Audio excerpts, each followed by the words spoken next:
Good afternoon again from Studio B here at the Beach Street Yacht Club in San Francisco's beautiful Marina District, with my co-host Julia Vedekant, the Commodore of the Beach Street Yacht Club and also a proud member of St. Francis. I'm your host, Tom Eamon, also a member of St. Francis, but I call Andy Rose's home club, Balboa Yacht Club. Yes. As my home club. Andy is standing by along with Morgan Pinckney. They're our guests today, as we have Larry Kennedy, whom you all know, saying hola from the FIDI. Peter Taylor, who took a few of our pictures today of Morgan sailing at Oak Cliff. Don Lunabos across the bridge in Sonoma. Ted Ryman in Cape Town in the Republic of South Africa. Blake Middleton up in Minneapolis, the land of 11,000. I don't think they're frozen anymore. I hope not. And welcome to all of you for today's show, which is number 926. And Julia, Yes. you and I are thinking about taking the month of May off. Wouldn't it be nice? Wouldn't it be nice? Yes. Wouldn't it be lovely? Da, da, da.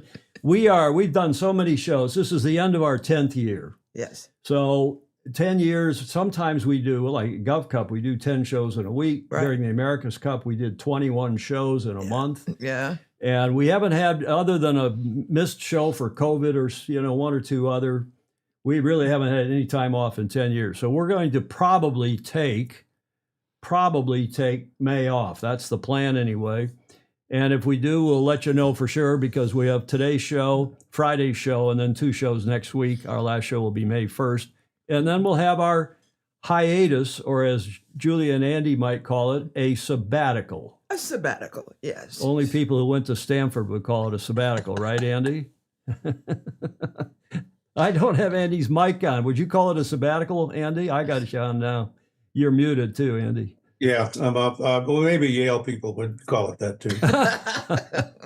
We got Stanford and Yale in the house, and then a lowly public school like Michigan represented as well today. But let's get on at the starting line. Happy Tuesday, everybody, and happy International Fake News but Great Tourist Attraction Monster Day. Julie, any idea what that is? We'll get back to that in a minute. I have some unpopular ideas. She saw it in the tech check. She's spoofing you. Bravo Zulu at the top of the show to Pedro Foiling Sailor, a.k.a. Peter Stevenson down in Sydney, who has won the Middle Harbor Amateur Sailing Club Commodores Cup, their big regatta at the end of the year.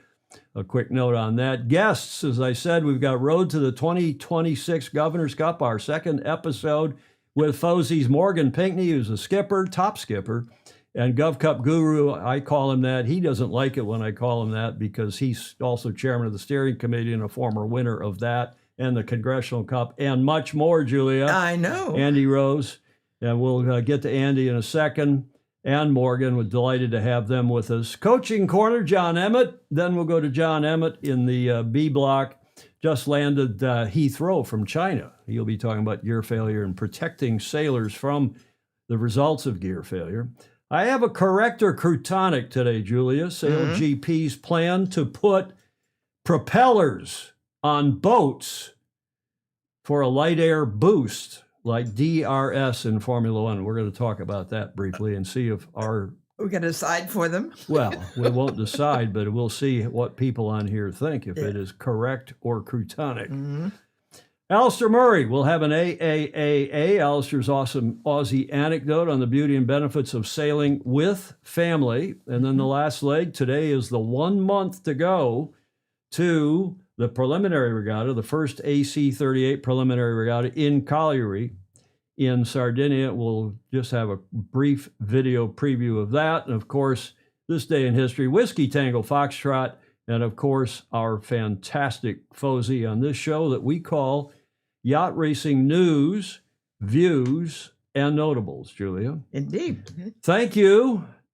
Thank you very much to our guest from Friday's show, John Schaefer, Captain Jack as he's better known, who gave a terrific presentation on crisis management and having the importance of having a crisis management plan, Julia. I thought... Yes. And he's so straightforward and easy to understand, and just... He was. All of that and more. Thanks, Captain Jack. Appreciate that. This coming Friday, we'll have another Fosie on. That, of course, is John Sangmeister, the restaurateur and racer.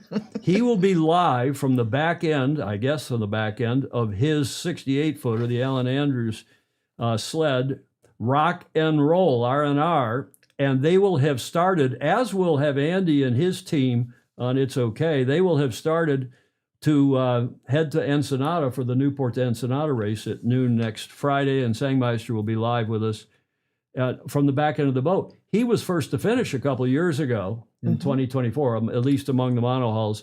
So he will be updating us on that race. They've got the turnout. You know, he was chairman of the entries and so on, Right. promoting entries. We did a little promotion a couple, 3 shows ago. The turnout's up, despite some of the problems they've had, Julia, In Mexico. in Mexico. Yes. So good stuff. Yes. That's a great race. Larry Kennedy in the chat is saying, Andy, please make sure that kid of mine takes care of you. I will. Huh? Who's I will. what's the kid he's talking about? Colin Kennedy, who's become a very valuable member of the 12-meter stuff when we do that, and on It's Okay, the 50-footer, and a great guy and a good friend and happily a great sailor. So Tom Purcell and I, one of my other partners in the boat, are planning mostly just to prepare meals. We don't actually have to do a lot of sailing. Good idea. Well, and Colin Kennedy has also been a key member, maybe you said this, of our Gov Cup TV team for the last several years. So his father, proud papa, Larry Kennedy in the financial district of New York City, Peter Taylor, good on Colin. He knows Colin Kennedy, and of course, the bimbo, Larry Kennedy, is the Brotherhood of International Mark Boat Operators at Oak Cliff, where Morgan has been sailing, and we'll tell you about that as well. Jody Shields checking in from Wanji. He says it's a great idea. Maybe the whole world should have a month off and start again. Jody Shields is up early and, on the east coast of Oz, where it's 06:07, Julia. Speaking of the east good. coast of Oz, how about a Bravo Zulu praise in praise of performance, and that we mentioned in the show notes goes to Peter Stevenson, aka Pedro Foiling Sailor. There on the right, he won last weekend the 50th Commodore's Cup, which is the big end of season regatta. They're in their fall down there now in the Ilka 6. Peter, of course, who had he's been sailing in lasers and laser masters and many other classes. He owns a 12-meter. I don't know if you know that, Andy. He owns a 12-meter. And Pedro almost died at the Laser Masters Worlds speaking of Mexico and Mexico a few years ago. And he said he did die, and they brought him back to life, which is why he calls himself the resurrected Peter Stevenson. Yes. Great stuff. He won the Ilka 6, and then the gentleman on the left, whom I don't know, Phil Brookhill, won the Ilka 7 at the Middle Harbor Amateur Sailing Club. Andy, you must have sailed there at some point, haven't you? I have been there. I don't believe I've actually sailed out of there. It's a great club, though. I know knew a lot of members, and great location and really a fun, truly sailing club. It is. Well, Julia's favorite club down there is the Royal Prince Alfred. Right. But And they're close. They do stuff with Middle Well, I Harbor. have sailed there, and that's awesome. Yeah. And the Commodore of the RPA is often on here, so don't say anything bad about him. No, it's great. 26 years I was there. So congratulations. Yeah. Pedro wrote me after winning. He said, I managed to win the Commodore's Cup last race of the season in an Ilka 6 with Phil Brookhill in the Ilka 7.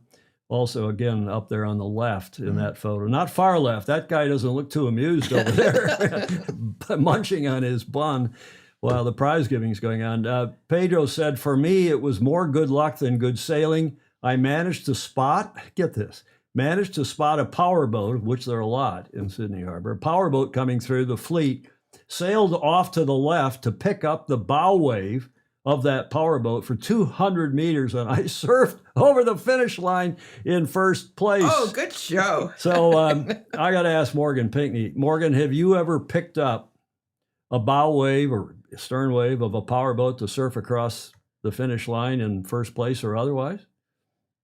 I feel like I've done that. I sailed a bit of lasers back in the day here and there, so there's probably been some motorboat interference near the finish line that has definitely played a role, especially in venues like Miami where you have all the weekend boaters out and about. There's definitely a lot of that wake there that definitely comes into effect. And to distinguish that from the expression that some of you young people use called motor boating, which is a different deal.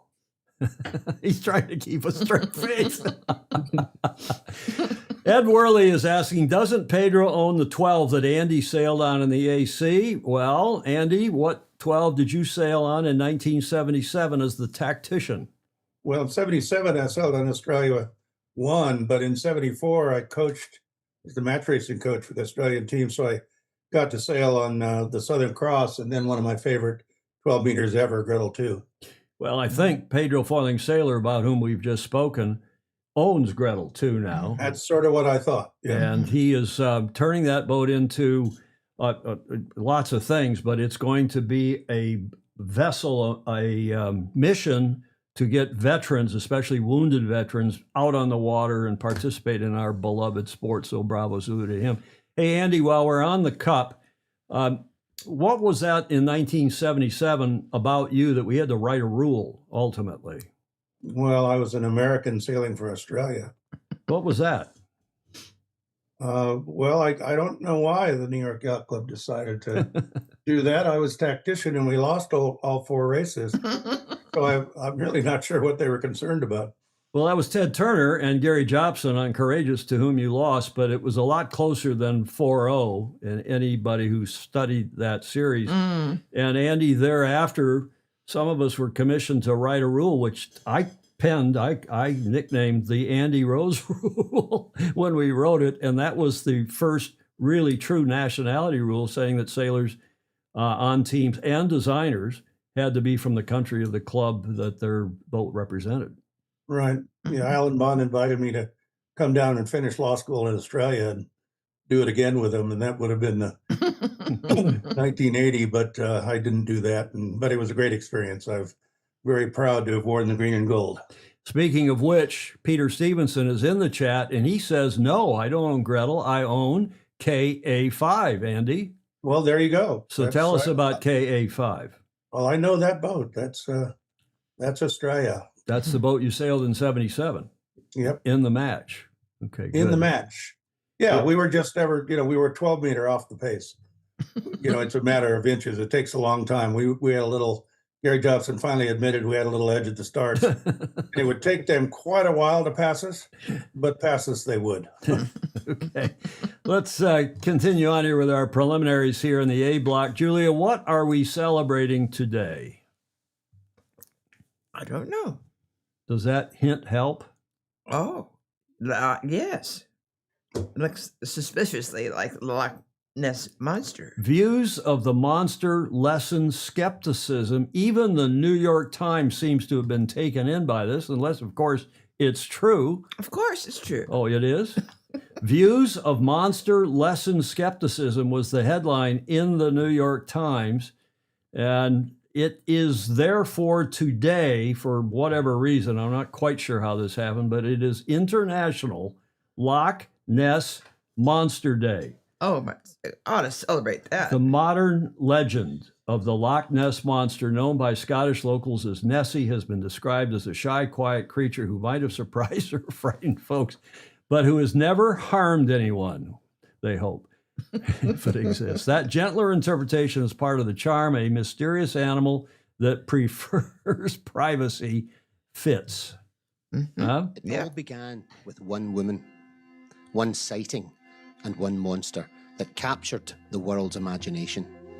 In 1933, Mrs. Aldi Mackay looked out across Loch Ness and saw what she described as a whale-like fish. Others called it a water beast. That single moment set off a global media frenzy and gave birth to the legend of the Loch Ness Monster. Here at the Loch Ness Centre, you can journey through 500 million years of history, exploring ancient Highland myths, uncovering the science behind the search, and reliving the most famous sightings of Nessie herself. You'll weigh the evidence, hear from passionate believers, and even meet the researchers who've dedicated their lives to solving the mystery. You can even step aboard the deep scan vessel, cruise the legendary waters, take in breathtaking views, and use real equipment to listen for what might still be lurking beneath. Julia, ladies first, correct or Kurtonic? Oh, of course it's correct. Andy, you also went to Stanford. Is this is this mythology or is this more than closer to the truth? Tom, when we do the coverage of the live racing and the Governor's Cup, we often say when someone gets far enough ahead, the only thing that can stop them is the sea monster. And so I think I have to say it's correct. If we say it, it must be true. Morgan, have you ever run into a sea monster? No, I haven't. Closest I've gone to Scotland is Ireland, but I think I'm going to have to agree with Andy on this one. Definitely correct. But you Well, I were, don't know. it's I don't know. correct. I don't know if Morgan ever gets far enough ahead to actually have the sea monster come into play. Sorry, Morgan, I couldn't resist. Well, we'll see if he does this year, as he's right up at the top of the pack. And we're going to talk about that now. The Governor's Cup, the 59th edition thereof, is the end of the last week of July this year, and it ends on August the 1st. And we're really pleased to have Morgan and Andy with us for what is episode 2 of our popular series, Road to the Governor's Cup. We've been doing this, Julia, for what, 5 years, something like that? Maybe longer. And it's always that Andy comes on and helps us interview the sailors. And sometimes we do it live to tape, and sometimes we do it live, which is what we are today. The 2026 Governor's Cup, that nice photo by Mary Longpre from last year's Cup. And here, Commodores, ladies and gentlemen, is this year's B bumper, as Chris Bretschker and I call it.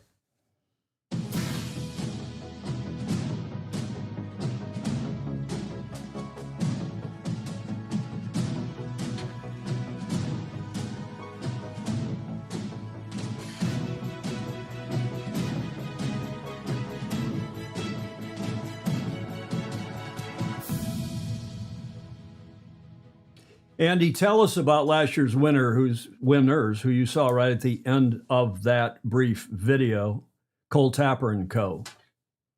Well, Cole has made quite a swath in the youth match racing world from Australia. A great guy, has a crew that he's sailed with now for regatta after regatta, which is very important, and won 2 of these, 2 Governor's Cups, and then went immediately.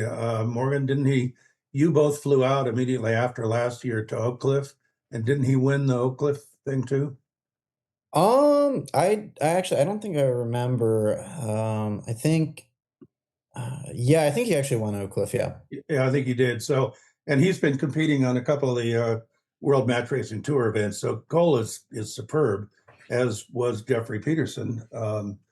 They both are former world champions and 2-time Governor's Cup winners. But they're all too old now. Too old, but there is a rumor afoot that Cole may be driving the suspected Australian America's Cup entry.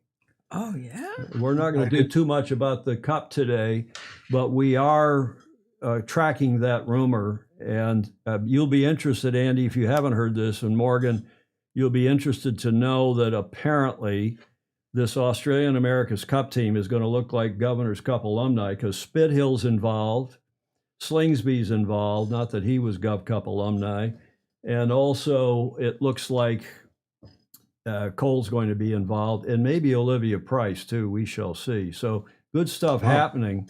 If that America's Cup team, and we'll talk about that later in the show, but Gov Cup's 2026 coming up here at the end of July.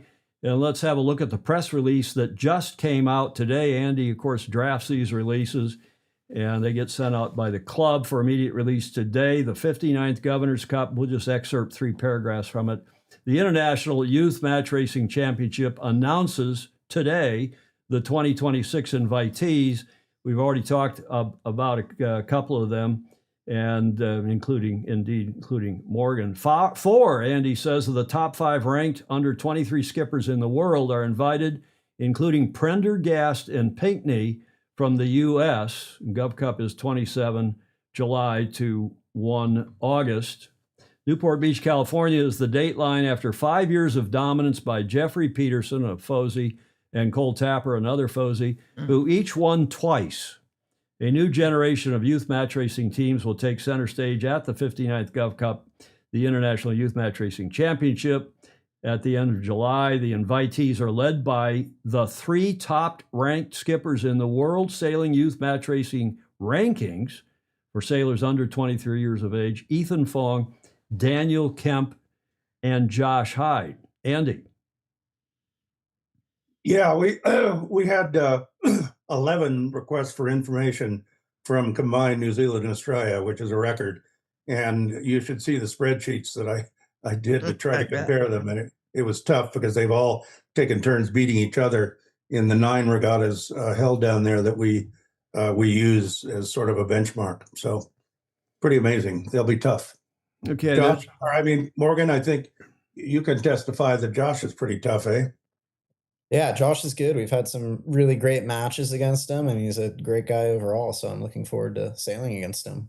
Yeah, and Josh, of course, got 3rd. You got 4th. So, if one was a betting person, you probably wouldn't go too far along to say you guys will move up, perhaps not in that order. But I think it's time. You got three thirds, Morgan, in the Governor's Cup. I think you're probably going to end up the having sailed the most Governor's Cups of anyone. You'll probably be beaten at some point by Sienna Nichols. But 3 podium finishes. There are a whole bunch of sailors in 59 years who would give their eye teeth for 3 podium finishes in the Governor's Cup. Cole did win at Oak Cliff. Peter Taylor, who was there helping with that regatta, he confirms that. Going on with another interesting paragraph from Andy's press release sent out today. Also among the favorites are Christian Prendergast, who's fairly new on the match racing circuit, but we've been talking about him on this show over the last few months. He is the 10th ranked skipper on the World Sailing Open, meaning non-age limited, the world rankings, who has also been invited to this year's Congressional Cup, which of course is a WMRT event. It'll be next month at Long Beach Yacht Club. In only one case in the Gov Cup's 58-year history, this being the 59th year, has a Gov Cup winner won the Congressional Cup serving as skipper or tactician while still being eligible for the Governor's Cup. And Andrew, who was that? Well, it was me. I was fortunate enough to win the to be tactician for Argyle Campbell. Argyle won the first 2 Governor's Cups, and I had won by then and was able to win that second Governor's Cup, and then we combined to win the Congressional Cup. So this is, Jeffrey Peterson has sailed in the Congressional Cup a few years ago when he was, in that age group. And it's starting to happen again. It hasn't happened in a while, but now you have a sailor like Christian Prendergast that has interestingly not shown up on the youth match racing rankings or in all the regattas we tend to look at. He's been sailing in the open events and has done really well, hence the invitation. So if anybody was going to do it to win the Congressional Cup and the Governor's Cup in the same year, he has a shot at it. It's not easy, but he has a shot at it. Peter Taylor in the chat is saying, watch out for Christian. Speaking of Christian Prendergast, he's on a tear and has been competing everywhere. Let's see if he can keep up the mo. Morgan, any comments on the gentleman, on Mr. Prendergast? Yeah, he's a cool guy. I went and sailed in Chicago. Actually, I had his father on the boat with me for my team for that. Had dinner at their house a couple times.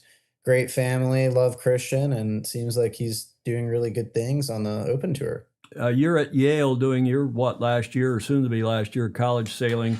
What is he sailing collegiately? I don't think I've ever actually. We're in different districts. I know he goes to school in the Midwest, so I'm not sure what their program really looks like. But I don't think I've faced off against him before. The MCSA. So where else were we here? Prendergast will be joined, it says in the release, of course, as we all know, by Morgan Pinckney, 3-time Governor's Cup podium finisher, with James Hayhoe from Australia and Sam Scott from New Zealand, rounding out the 5-team contingent from Oz. and Zed, and maybe I'll keep going here, Andy, and then you all can comment again. The Gov Cup is the oldest youth, and I would have said, and I when Andy sends me the draft, I always insert the words, the oldest and most prestigious, but Andy's too modest to stick that No, word in. that's just that probably irritates world sailing no end. Well, what better reason, Andrew, than to I won't comment. I'll be politically correct for once, and I will not. That alone's a good reason to put it in. The Gov Cup is the oldest and most prestigious youth under 23 years old match racing championship in the world, and includes among its alum many of the finest sailors in the world, led by two-time America's Cup winner James Spithill. This year, all three, and this is a remarkable stat. Glad you put this in the release, Andy. This year, all three finalists for the prestigious U.S. Rolex Yachtsman of the Year, Justin Callahan, Taylor Canfield, and Paul Cayard, have sailed in the Gov Cup. None of them have won it, by the way, right? No, none of them won it. Justin came, I think Paul Cayard may have gotten second, and we know Justin got second last year.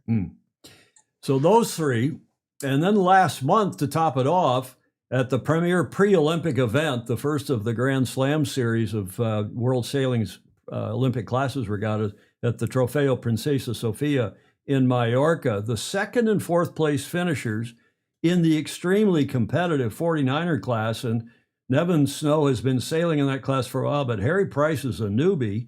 Nevin was second, Harry was fourth. They're both Fozy, and are both two-time Governor's Cup winners, Andrew.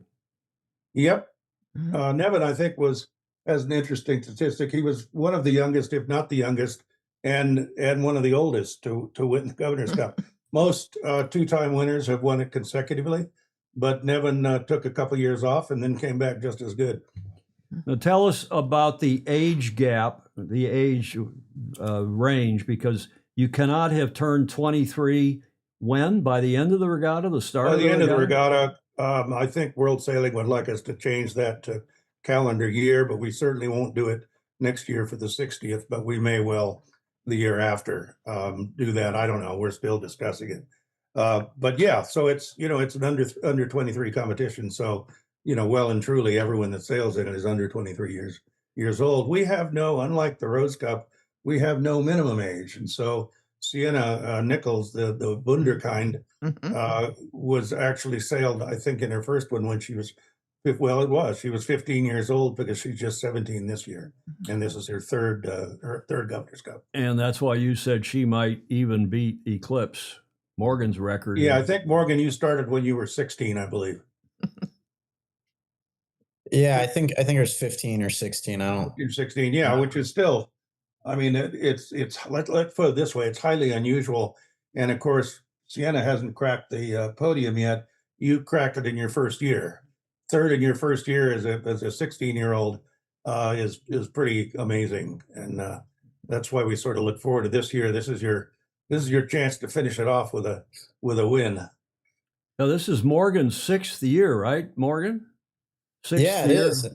And then I have another one after this too, so I won't be finishing it off this year. You got another one? Gov Yep. Cup. Wow. Okay. But your birthday's on August 4th, so unless we move the event back, Don't do that. and we will accept bribes. Well, there's a couple other things we should note here. Probably is this list of all of the sailors. And Ethan Fong, Daniel Kemp, Josh Hyde, Christian Prendergast. I think we've mentioned them all, plus Morgan, James Hayhoe, Sam Scott, Theo Vesterland from Sweden, who is a brother of one of our favorites who ever sailed in the Gov Cup, I think it's fair to say. Mm-hmm. And Andre, how do you pronounce his last name? Desser? No, I assume Dessau. Dessar? Yeah. Julia's the Dessau. francophone. Dessau. Dessau. Oh, it's a U at the end. Yeah. Victor Christian Melchior from Denmark. Sienna Nichols, we've mentioned, from Balboa Yacht Club, is the host entry U.S. And then, Andy, how does this work that the Rose Cup winner also gets a berth, and what is the Rose Cup? Right, the Rose Cup is the United States Youth Match Racing Championship. for the Rose Cup, which I did not name after myself. The foundation that invented it did that, but it'll be held it's always held the third week of June. And this year we'll be back at Oak Cliff Sailing in Oyster Bay, New York. And the winner of that gets an automatic invitation into the Governor's Cup. This year, the first alternate is the second finisher in that. If, for example, if Sienna Nichols, who got second in the Rose Cup last year, were to win this year, then since she already has an invitation, the second place finisher in the Rose Cup would step up to get an invitation. So it should be pretty exciting. Mhm. I'm also a member of the selection committee for Rose Cup, and I'll tell you, this was tough this year. A lot of RFIs, and the top 5 or 6 are really good. So I think you're going to see a pretty impressive Rose Cup competitor. You know, maybe as competitive as Morgan was in his first year. Morgan, of course, has won 2 Rose Cups. So and an RFI, of course, is the first step. You put out in what, January, Andy, the request for invitations, an RFI, and then you had over 30, I think it said in the press release, and Christine Yep. Gribben was telling me. Yep. Christian Price, Harry Price's beloved mother and a super Fozy here. She says, hello, everyone. Sadly, no CYCA entry this year. So that is a change of pace, Andy. yeah, it is. The CYCA has been one of our most, I don't know if you use the word loyal, but it probably had skippers in this event, maybe more than any other club, perhaps exception of New Zealand for the international clubs. They also were something I'll never forget when we were raising money at Babayaka to build these boats that you see behind me. By the way, that's just, I'm hiding the foils. It's just about to get up on a foil there. At any rate, that's fake news. Sorry. At any rate, when we were doing that, we got an envelope from CYCA with $1,000 to contribute towards these boats. So I sailed 2 Sydney Hobarts. I love that club anyway, but at that moment I really loved them, and I think that was a neat gesture. We greatly appreciate that. So it is too bad that we don't have an entry, but I'm sure we will. I'm sure we will next year. Tom, we should also talk about, for example, Andre Dessau, the Canadian entry. We go, the criteria involves you have to win a bunch of races, and we give some deference to national championships in the home country of an international competitor. Well, his was easy. He's 2-time intercollegiate match race champion of Canada. Oh, So he is a very experienced. I think we'll see a lot from him. Theo of Esterland last year almost made the semifinals.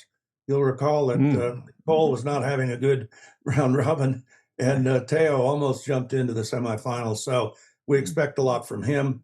And then Melchior from Denmark has been sailing in open events. There aren't that many youth events in the Scandinavian area, so he's been sailing very well in the open events. So I think the New Zealand contingent and the European contingent are going to be very good, but we have probably the best U.S. contingent top to bottom that we've had with Morgan and Christian Pendergast and who am I missing? Sienna. Sienna. And Sienna and the Rose Cup winner. So you know, this is quite a fleet top to bottom. Tom, as you know, usually we can pick the top 2 or 3 going in. I would no more try to do that in the Man of the Moon. Now, I just want to tell a little story. I told Andy this earlier today. Julia, I'm not sure you knew this, but I asked ChatGPT because we had the press release. It just came out this morning. Nobody has yet, and we always have Susan Kenny in the past, somebody at BYC will put together a list, not unlike this list, with flags, with clubs, nationality. And I asked ChatGPT to prepare such a list so I could put it in the show. And it popped up with this. It's not alphabetized. It's not very fancy, but it worked. Then I asked it to do a better job graphically, and it came up with this. Oh, it's really incredible. And it's frankly pretty amazing, the information that it gleaned from the press release and otherwise online. You know, a lot of you will not be impressed because you deal with AI all day, every day. But for me, this was a bit of an interesting development to see this. And I mean, frankly, I was astonished. And then after, well, the Balboa Yacht Club Burgee's not correct. The boats were, I don't know where it got those boats. And it put BYC, Andy, on the sale. Yeah. So it was trying to, make it legit. And then it said 11 countries when there's only 6. And I asked it to alphabetize the countries and then last names, yada, yada. Doesn't matter. So then it maybe took another 20 minutes back and forth talking to ChatGPT. Please fix this. Please fix that. And it produced this graphic. And I wanted a lighter version, and it came up with the orange on its own from the Balboa Yacht Club Burgee, presumably, and it used the Mary Longpre photo that I sent it, the Tapper Callahan photo, and I even sent it a picture of the Gov Cup, which it then stuck in for that trophy icon they were using. And this is maybe not perfect, Andy, but pretty darn close. Well, Tom, I want to get back to Morgan in a second here, but I do the 16-page program for the event, and I think I'm just going to ask ChatGPT, just write me a 16-page program and have it by tomorrow, please. Anyway, can we get back to Morgan for a second? Well, we can. If you just let me run the show here, we'll get back to that, of course. And we're going to talk about sailors here. We got a long segment on Morgan. We're only 36 minutes into this show. We've got until, all afternoon if you want. So I just wanted to point that out and point out also that the theme, Andy, you have been using in the press releases since the first one earlier this year is that there is a sea change. There is a changing of the guard from Tapper, who won the last 2, and Peterson, who won the 2 before that. And there's they've aged out, and you're calling it a new guard. Is that right?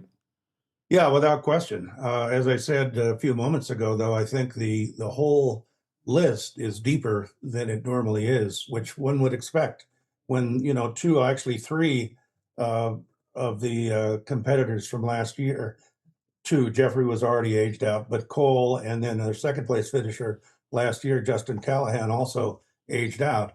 So you have a real opportunity for all these other sailors to do very well in this series. It'll be exciting to watch, I can tell you. And clearly at the top of the list, as we've been saying, are Josh Hyde, who was 4th last year, and Morgan, who was 3rd last year, with the second and first place aging out. We had Josh on the show for our first episode of Road to the Gov Cup in March, and he was, you know what? He used to be a little, what I want to say, not cocky. He was a little edgy. He's grown up, and on that show, Andy, and by all reports, he's turned into a hell of a good sailor and a great young person. Yeah, I think that's true. We've seen the progression as a sailor in the Governor's Cup, and I've always said that I think match racing, you learn more from one match race than a number of fleet races because it's so intense. The tactics are so unique, and he is living proof that's the case. Also, another example of that is, Daniel Kemp from Australia, who, again, I think this is his 3rd Governor's Cup, and he's done, better every year. So I think it's indicative of where this group has been waiting for that dominance to end, and it has now ended. And I think that just means opportunity. And again, I think these guys are going to compete against maybe a slightly better fleet overall than Cole and Jeffrey did. Well, it's looking good between having Josh Hyde back and Morgan back. I didn't realize Morgan has yet another year after this one, but this is in fact the new generation, as you called it in the press release, Andy.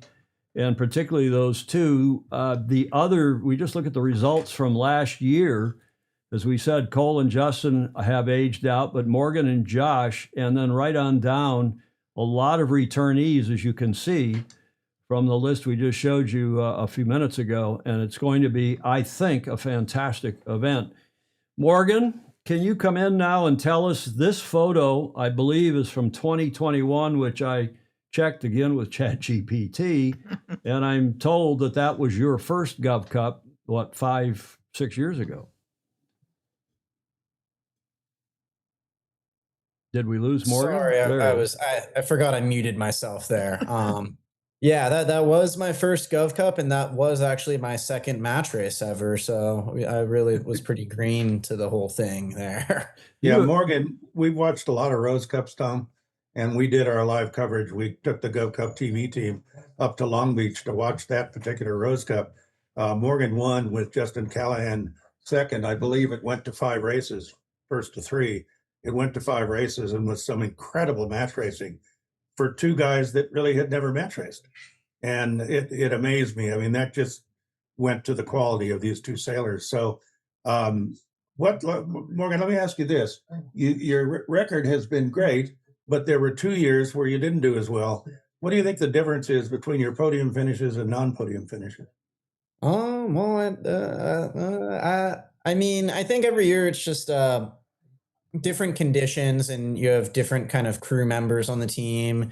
And I think there are a lot of times where I've sailed heavy and it's been really light, and there are a lot of times where there's just kind of unfortunate mishappenings that are pretty just common in sailing, and it's just a tight field. And by virtue of the way the results kind of always carry out, there's always someone that doesn't make the semifinals just Right. because of, like, a small mishap in a race here or there. You usually see leading into the last couple of races, there are like 3 teams that could easily get into the semis. And then, one bad douse, one missed shift, and you're out of the semis. Well, let me ask you about your crew. You have had different crews. Do you have are there some veterans on this crew? Yeah, I'm looking to use the same team as last year, so I think Great. that should be really helpful in terms of continuity and time sailed together. So Great. they're great Yeah. people. I love sailing with them, and really great sailors as well. So I think we should be looking really good and going really well, and no matter what condition. The reason I asked that is Jeffrey Peterson always emphasized the crew. And if you could sail with the same crew, I know he, didn't do as well the first year that Max Brennan did not sail with him. Maybe a more recent case when Josh Hyde, when we had him on, I looked at the spread of the regattas that we looked at, and I misspoke. It was 8 regattas in Australia and New Zealand. And the first one, since the Governor's Cup, he won, and one of the first ones, and actually beat Cole Tapper, which is pretty impressive. And then he didn't do quite. He was always a podium finisher in there for the other ones. And I said, "What was the difference?" He said, "Well, I had my old crew from Governor's Cup, and they aged out, so I was breaking in a new crew, and his results, fell off a bit. They've now had a chance together, so I don't think you'll see any fall off. But that's that is one of the if you want to pick a favorite, look to the teams that have the same crew, because you've just mentioned it, Morgan, that a bad douse or a missed bad tack or something like that. That's the helmsman, but it's also the crew. And if the crew isn't up to it, then no matter how good you are, you're going to have some issues. Morgan? Yeah, I mean, I think I agree with that. I wasn't saying specifically the crew. I was speaking more toward kind of unfortunate circumstances in those years where we did not make No, the semis. But I didn't take it as that. But yeah, you I always have have to work great together. crew, and Everybody's important. yeah. So I think this year we're going to be looking really strong. I'm just looking forward to it. Great. I got a comment here in the chat from Ed Vitrano, who's a Michigan man. He said, "I had the privilege to sit at a table with Morgan." Did you sail in the Detroit Cup last year or in the previous years? Isn't there a Detroit Match Cup? Ed's from the Detroit area. He said, "I had the privilege to sit at a table with Morgan and his crew at last year's intro dinner.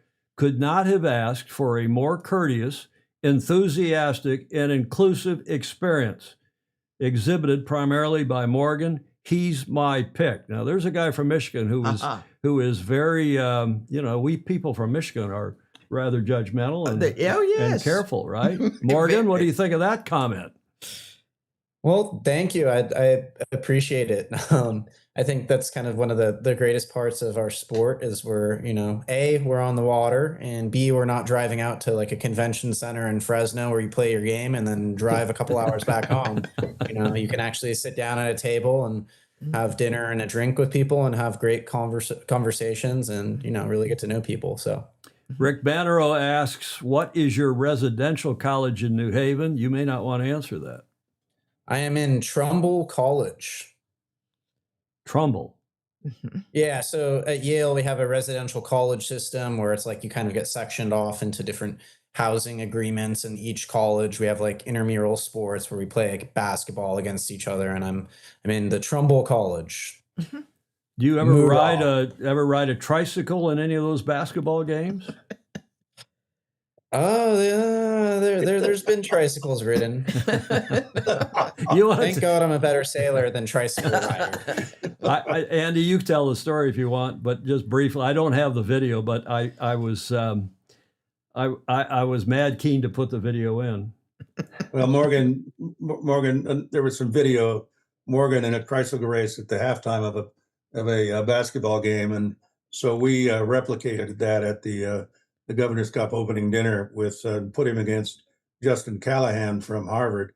It only seemed fair to have the Yale Harvard tricycle race. And, anyway, that was a lot of fun. But it's a testament to these sailors that they do match racing and also other things. Talk a little, Morgan, about intercollegiates this year. Yeah, this year we just have a really young team. Unfortunately, we didn't qualify for team racing nationals this year, but we're looking to do that next year. We have a lot of work to do and a lot of stuff to learn, but I think fleet racing wise, we're super sharp. I have a great crew, Annabelle, so I sail with her every day and we're looking really good. And then the rest of the team is looking really sharp boat handling and boat speed wise. So I think we're just going to make one final really strong push towards Open Nationals, and I'm looking forward to that. Well, this will be your last shot against Justin because he's graduating this year from Harvard, and but that should be great to watch. Stanford is occasionally, a few years ago, not too many years ago, we were able to win the national championship, but intercollegiate sailing is dominated by the East Coast and Southeast schools, and so we would expect big things from you guys. We'll be interested to look at that. Morgan, you've also sailed, and we say on this show any number of times, not just myself, but lots of people, that sailing as many classes as possible, diverse classes, is so good for developing. And maybe you want to comment on your experience in the 505, for example, with Reeve Dunn in 2021 Nationals, and I guess over in Ireland. Didn't you sail in the Worlds? Yeah, I love everything. I love anything that floats. I think it's all interesting, and just it all represents a different skill set. I love learning and growing. So I've done a lot of time in the 505. Recently, I haven't done that much. I've taken as Andy would say, a sabbatical from that. But I did end up doing North Americans with Reeve Dunn, and then I did 505 Worlds with Garrett Brown in Cork, Ireland, and we ended up getting 6th place there, so that was great. And then I've been doing 14-foot skiffs with Garrett as well, and I think we're going to try to do the Worlds this year up in Canada, so I'm looking forward to that. As I remember, when didn't you win the first race of the Worlds in Cork? I think we did, actually. Yeah, that was a while ago. I think you did, and you were 16 years old, I believe. Which I think it was something like that. Yes, that class is incredibly competitive worldwide, and to do that is just unheard of. And I'm still in awe of that performance. So stepping into a boat that you'd never sailed and doing that well at 16 years old is.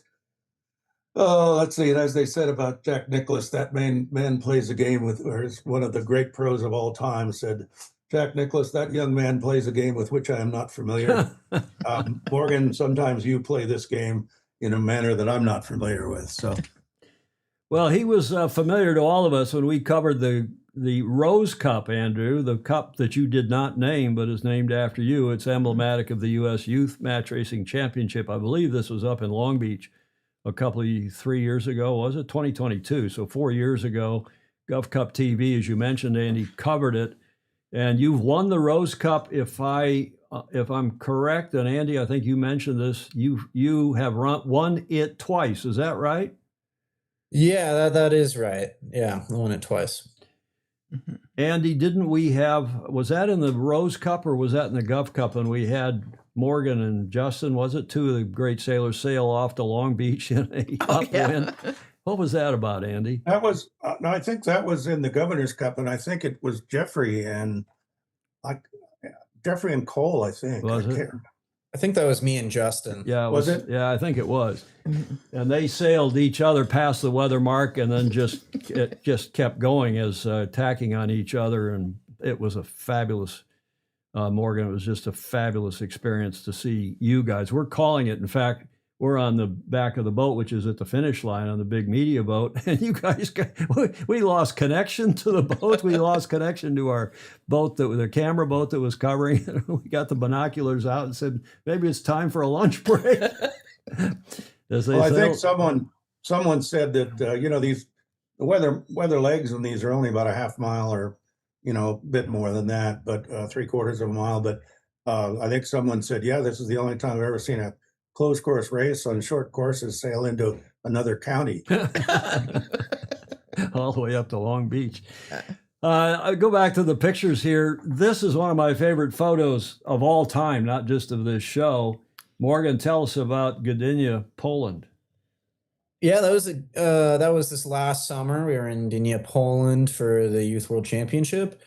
And I was sailing with Peter Barnard, Kelly Holthus, Cam Spriggs, and Samantha Hemmons. So the story of the event was basically we were sailing 5 up, and we were the only team there with 5 people. Everyone else sailed with 4. And unfortunately, the way it kind of shook down towards the end was it ended up not even being light enough to finish the series. But in the series that we were doing, I think some of the other teams, the French team in particular, had a little bit of a weight advantage, and we would probably have a hair of an edge on the pre-start, but they would kind of eke out as the race progressed. So that was a little bit misfortunate, but we got the bid for Worlds of Summer over in Middelfart, Denmark. So we're looking forward to doing that again, and hopefully the weather will be a little bit different, but I think the crew is looking really sharp for that. And we were right there in Poland, and we're looking to carry some of that momentum moving forward. Yeah, Morgan, I forgot to ask, but congratulations. Morgan will represent the United States at that Worlds, which is in June. World Sailing kindly did not schedule the World right on top of the Governor's Cup, as they've done 2 out of the last 5 years. But I love them. I really do. World Sailing is a tremendous asset to the sport. In any event, but that's great, Morgan. So you'll be all tuned up for the Governor's Cup, having just completed the Worlds in June. Well, there's a good record of winners of the Worlds winning the Governor's Cup. So, that would be a pretty good year if you could win both. So go for it. Yeah. We should also mention, I should go back, when you talked about 4 versus 5, when you were talking about the difference between your podium finishes in the Governor's Cup and your other ones, and you said sometimes the weight, you've sailed with 4 and with 3. The boats were purposely designed to sail with 3 or 4. So, and there's just a weight limit, basically. So you can, and I've heard, we've had in the first year with these boats, the winner and the last place team sailed with 4, and then the intermediates were 3 or 4. So it really depends on the crew. But I'm not sure. I've heard it argued both ways that, light 3 is better, or 4 is better. Certainly, in light air, there's no minimum weight, so you can be significantly lighter. And obviously, if it stays light the whole time, then that's an advantage, which is what happened to you in Gdynia. But, you're sailing 3 up this time for Governor's Cup. I believe we're going to try to do four again. Yeah, I mean, okay. just the risk that I don't want to take is you get one of those westerly cycles where it just Yep. blows 15 every day for 5 days straight, 4 days straight, and Yep. you can't do anything if you're not close to the weight limit, if that's the case. Yeah, I think that's true. We would have had 2 female winners had that not been the case. When the finish, I'm drawing a complete blank on her name, but she had dominated the round robin. This was some years ago. The And Swedish team? no, Finnish. Finnish. Yeah, a Finn. I'll think of her name by the end of this, right after we get off air. In any event, Sylvia Leitinen. In any event, I don't think it was Sylvia, but anyway, her last name is Leitinen. And she was dominating the round robin. She went on to get a silver medal in the women's soling match race series. Yeah, Celia Leitinen. And it blew on the last day. And so in the finals, they just weren't competitive, going upwind. They're pretty quick downwind, but not so good upwind, and the upwind legs, because of the tacking, are a lot longer. So good. Well, that'll be interesting. Yeah, that's great. Andrew Pindar in the UK, one of our super foes, he says, indeed, it is Silja, Silja. I guess that's the pronunciation. Yeah, Celia, I think. Well, last year's Gov Cup, we mentioned the semifinals between Pinckney and Callahan, and it was, as we say in Michigan, a real barn burner. This was the 2025 Gov Cup, and we also, Andy, like to pitch the college sailing, which is so popular here in the States, and we called this the Yale versus Harvard, the Yale-Harvard match. Morgan, you ought to comment on this before we let Andy wrap up Harvard and Yale and Stanford? Yeah, I mean, I've done a lot of racing against Justin. He's a good friend and competitor. So I felt like last year was just kind of a bummer for us because I think we were leading the series initially. And then the second race, we had like a kite issue and ended up losing that race because of that. And then I think the race after that, I just botched the pre-start. So we lost one there. And then the other one, we were actually leading the race with quite a nice lead.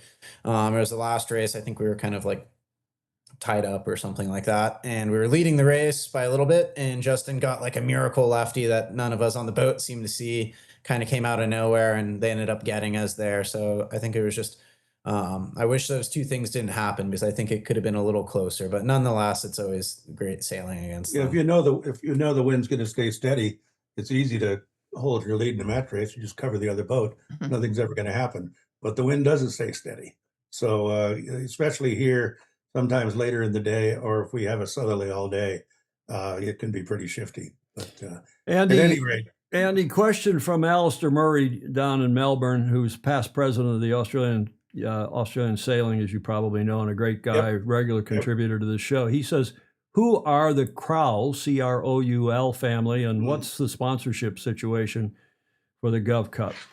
Well, we're in the middle of our sponsorship efforts. We raise, I want to say $150,000 or more each year. But I'm really glad you asked that, because Jack Crowl, who died last year at 100 years old, Jack was one of the great supporters of the Governor's Cup. And when I first was doing the raise to build the first new boats in 02 and 03, and I thought we could do it. I thought we could raise the money to build 12 boats. Wasn't sure. And I get a call from Jack Crowl, and he says, Andy, I'm in. I think that's a wonderful thing. And if you run short, I'll do another one. At that point, I knew that we could do it. We never had to ask him to do another one. But much more importantly, I went to Jack's 100th birthday party. And I repeated this when he and his wife were able to come before he died to a Governor's Cup. At his birthday party, his son Spencer, who continued on the tradition last year of sponsoring, read a thing from Jack's diary, and it said, well, it's been a good day. Tomorrow we fly 2 missions, and it's my, I think, 19th birthday. It was dated June 5th, 1944. Through 2 missions over occupied France on D-Day. And I told that story and then asked the whole crowd, all the sailors, etc. I said, without people like Jack, we all probably would be speaking a different language, or none of us would be here to enjoy what we enjoy. So I'm really glad you asked that, Alistair. It allows me to tell that story, but still almost brings tears to my eyes. And he was just so enthusiastic and just loved this and was sharp until the very end. So great man, a truly great man. We talk about sponsorships maybe in a moment, but let's go talk about last year again, the 2025 prize giving. You ended up 3rd, winning the Petit Finale, Morgan. It was your 5th Gov Cup, finishes of 3-7, 3-6-3. You say you don't remember the 7 and 6. You only remember the podium finishes. Tell us about last year and the Petit Finale. Yeah, so last year we kind of had a great team. I've done some sailing with pretty much everyone on the boat before, so I think that was definitely helpful. We kind of had a rhythm going. We just came from Youth World, so we were definitely quite sharp, and I've had a lot of time in the boat, so I have all my notes. It was kind of like a plug and play program. We just stepped right in, and everything felt pretty natural. And I think we were sailing pretty well, but then it got tight towards the end. I don't necessarily remember why. I think we had a couple like miscommunications on shifts or something like that, and we ended up almost not making the semis. But then, like I said, once the semis were there, we raced against Justin, and just a couple of small mistakes there, and we were out of it. I think we could have totally been capable of having it be a little bit tighter of a series, even winning and going on to the finals. But I think those two mistakes, trying to keep the head out of the boat more for this year, should be something to learn from. And then I think the final, or the Petite Finale, when we went against Josh Hyde, everything really kind of came together, and I think we might have won the first two races for the series. I think our pre-starts were strong and our boat handling was all together. There were no silly mistakes, so we won. So hopefully this next year we can build on that experience and have no silly mistakes. Morgan, you talk about match racing, and Andy talks about match racing and what it teaches all of us and why it's such a key part and such a cool part of the sport. Here you are last August after Gov Cup at Oak Cliff, a photo courtesy of Peter Taylor, and being again on the match racing circuit. You're doing plenty of fleet racing in college and in the 5.0s and so on, the 14s. But is it true that match racing is your forte, is your favorite? Or is it just something that you happen to be very good at? I don't know. I think the Gov Cup's probably one of my favorite events. I don't know that I would necessarily say match racing is my forte or favorite part of the sport. It's definitely up there. Like I said, I love it all. I love skiffs. I love dinghies. I love fleet racing. I team racing. Love it all. It's definitely up there. But I think, if I had to pick one event, it would be the Gov Cup. So I don't know if that makes match racing my forte, but Just say it is. You don't have to tell the truth. Tom, let me just mention something here, as we haven't talked about them other than naming them. But in the 5 New Zealand and Australian entries, Morgan has a great deal of experience sailing against a couple of them, but Josh Hyde in particular, and obviously that was the Petit Final last year. But Ethan Fong, actually, there are 3 Royal New Zealand Yacht Squadron teams this year. Ethan Fong and Josh, obviously, and then Sam Scott. And they were at the top of our rankings on the spreadsheets we did for all the regattas, et cetera, et cetera. And, and actually, Ethan was sort of first on our, selection criteria, and is also first in the world right now, according to the youth match racing rankings. So I expect to see the same quality from Josh, from both of those guys, plus James Hayhoe from Australia, and Daniel Kemp, who is, as I mentioned earlier, has really come on in this year at match racing. And Stephen Gruber, speaking of Ethan Fong, he's asking, does anyone know if Ethan is Daniel Fong's son? Are they related? I don't know. Maybe somebody in the chat will know that. Let me hang on. Well, I'll go ahead and talk. Let me just look up one thing, and maybe we have that. While you're looking that up, let me go ask Morgan about collegiate. Really, the last slide I have. He has been sailing for Yale, famously, and Wells since 2023. He's in his, the end of your junior year now, Morgan? Yeah, it's the end of my junior year, so we have National Fleet Race Nationals coming up in like 2 or 3 weeks. We're going to be training for that, and I think this season has just been interesting. That's Annabelle, my partner, right there. We pretty much sail together every day, and we've had some pretty good events. I think we won the one at Boston, which was like a big one, and then won another one or another two. And then we had a couple events where we haven't really done so hot. So I think we're kind of really using like our postseason to really reflect on those trickier events and seeing where we can kind of improve and try to get the best result at nationals. I think I don't really have any sort of prediction. I think we could be first or we could be last. So we're kind of just focusing on our own sailing and trying to improve on our weaknesses and do the best we can. Morgan, while Andy's looking that up, let me ask you one other question that's in the chat. Ed Vitrano wants to know, is Morgan concerned that the new stash since last year will create excessive windage? And Gruber is saying the stash is a vortex generator that increases flow, not drag. I speak from experience. Those of you know Steve Gruber. Yeah. Morgan? I haven't really thought about it. It's just kind of, I forgot to shave for like a week or two, and then I'm like, you know what? Like I have some stuff kind of growing out. Let's just see what I can do with it. So I was on like a trip a little while back and forgot a razor. So now it's just kind of sticking and staying. And I think we might have to test out this theory at the next couple events. See if it's really generated. Morgan, when I grew a mustache at about that age, and finally my Texan friends from Forward Boat Club who were involved with the America's Cup and Ted Turner's campaign, etc. We had a few drinks one night at the boat club, and they held me down and shaved it off. And it was the best thing that ever happened. Other than after an Ensenada race, when I'm in high school, we're sleeping on some of our teachers' floor, and that was the first time I tried a mustache. And it was, you can imagine what a 15-year-old or 16-year-old does. And I woke up with one of my teacher's face. She was like 6 inches from my face, and she had an eyebrow pencil. She was penciling it in, and actually, that looked pretty good. Okay, that brings me to the final slide, but I want to ask this story, Andrew. You tell it better than Morgan, although he'll chime in. You and I are out on the back end of our big media television boat one day, and we always try to bring in younger sailors to come help with the commentary.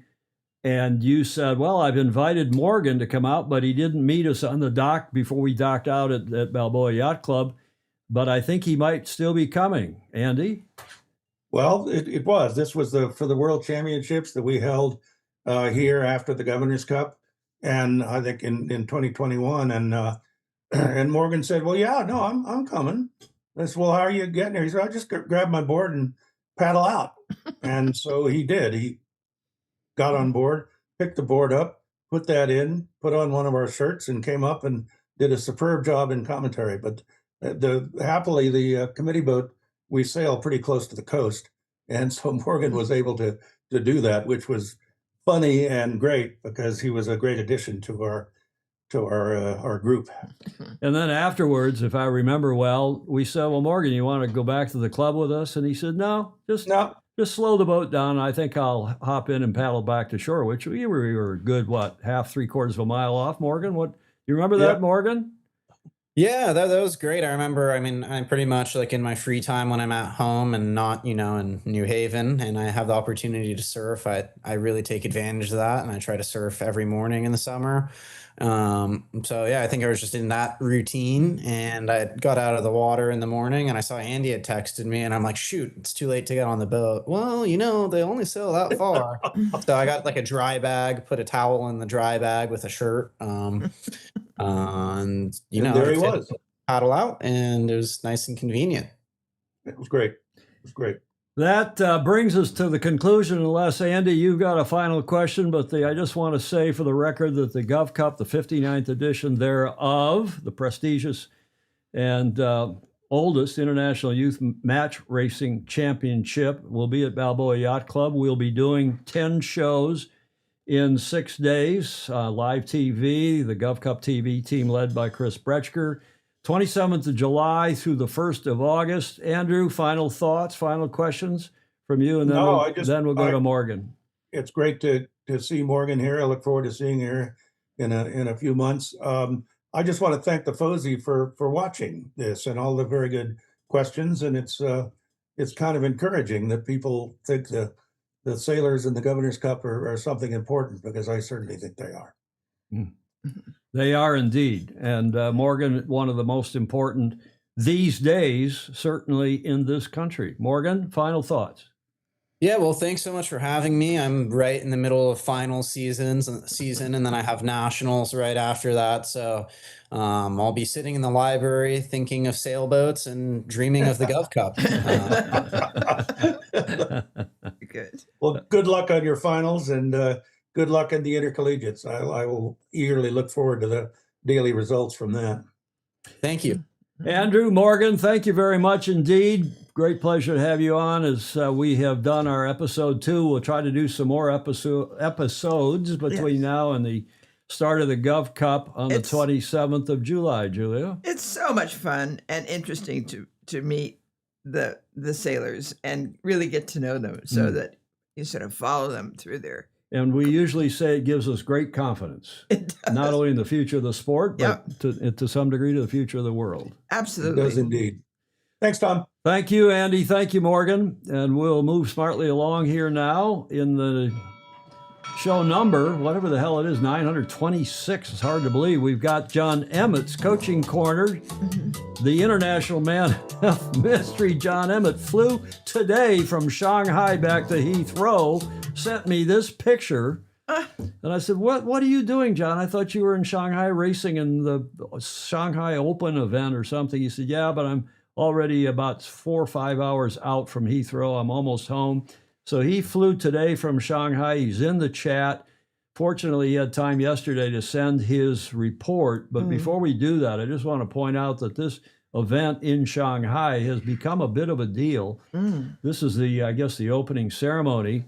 It was a few days ago and ran for the 15th through the 19th at that lake. I don't know how to pronounce it, Dishui Lake, bringing top sailors from around the world to the city, including Olympic champion at Arfosi, event ambassador Zhu Ligia, whom you know better, we know better as Golden Lily. She returned in the J80 class, and John was sailing in the Ilka 6. And they had a couple other classes, but there you can see Lily down in the lower right and some Ilkas there. They also had the Ilka 4, the new smaller junior-sized sail.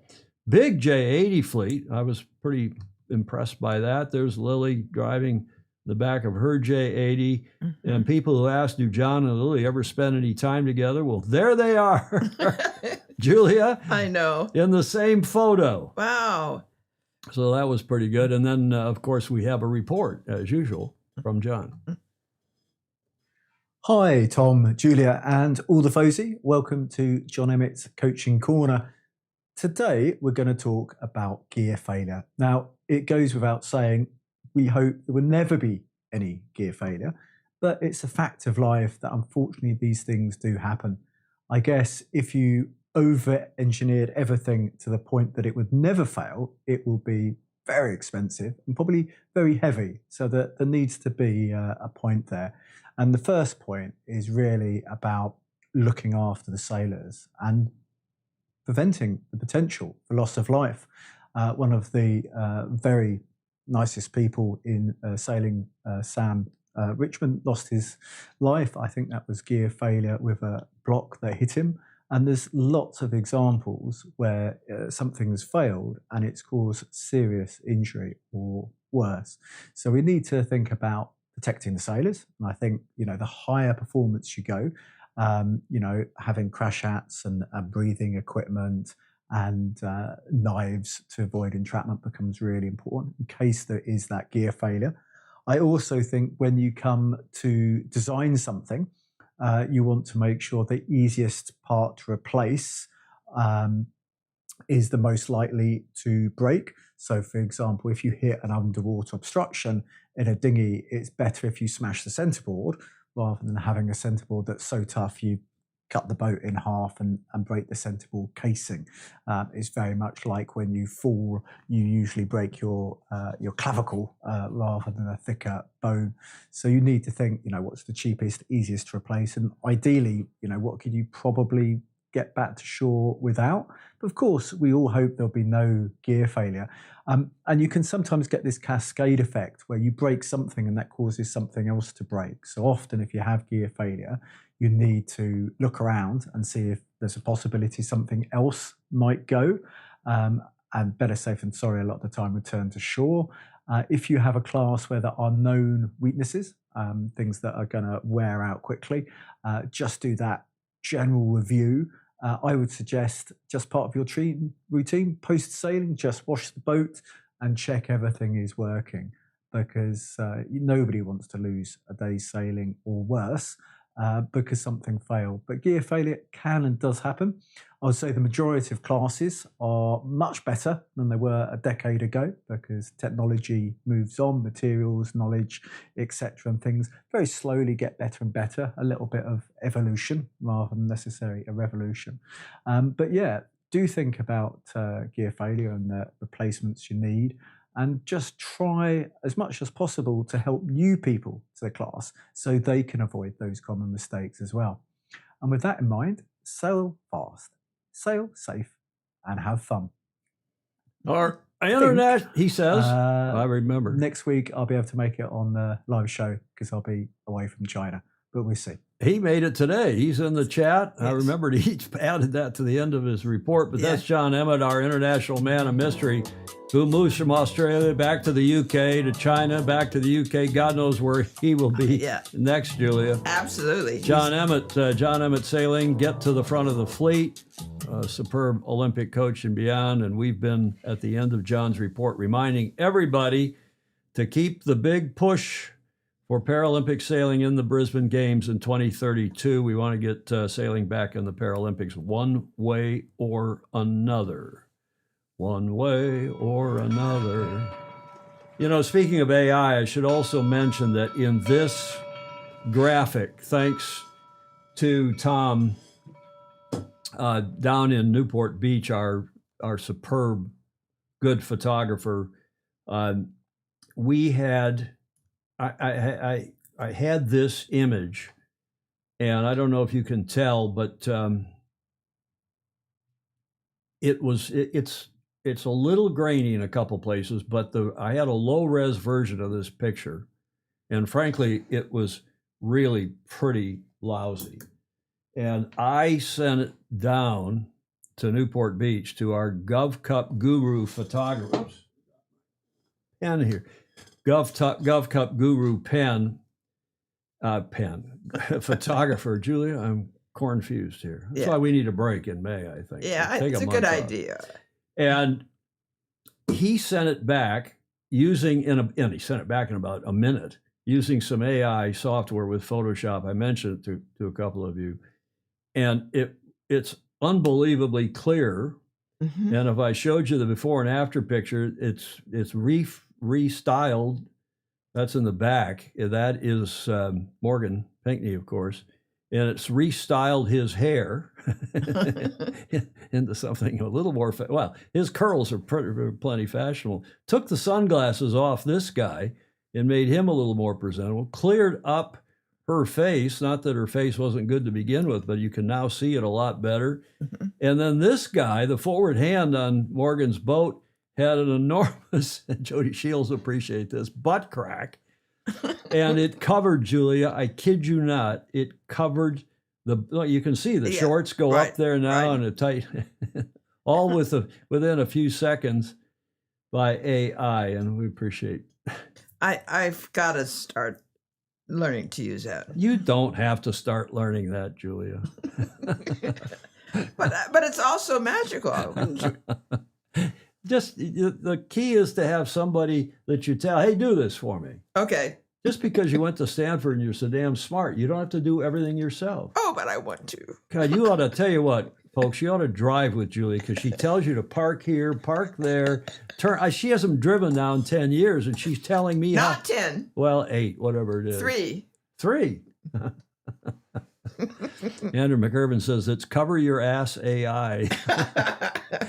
And you remember that the image we had from Jody, which I didn't believe was really him, but apparently it was. He said, the AI has de-Jodied that image.